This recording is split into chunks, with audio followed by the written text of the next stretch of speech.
How to reset the check engine light in your Volkswagen Tiguan by Decatur mechanic. Volkswagen Tiguan has numerous systems to run them efficiently and smoothly on the road.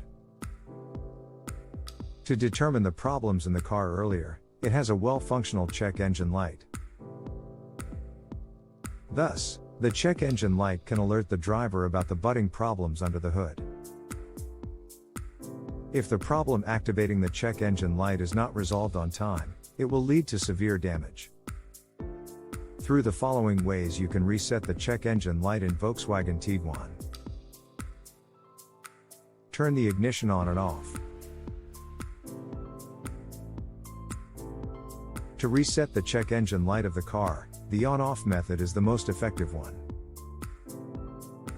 In this method, you have to turn on/off the key in the ignition for 1 to 2 seconds repeatedly to resolve the issues.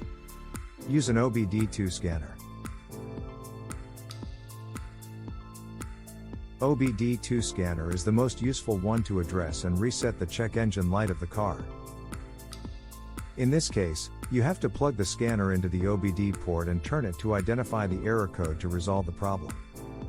Battery reset technique.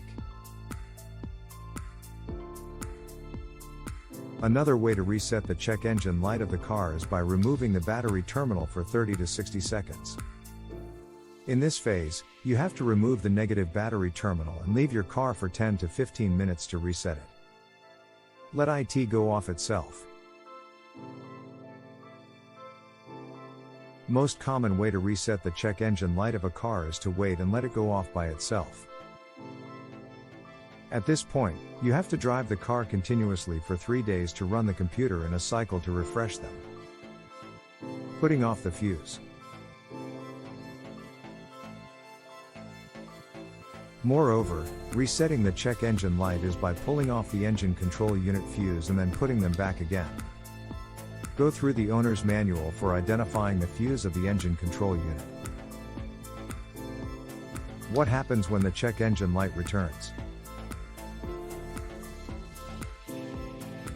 Through the above methods, you can reset the check engine light of the Volkswagen Tiguan.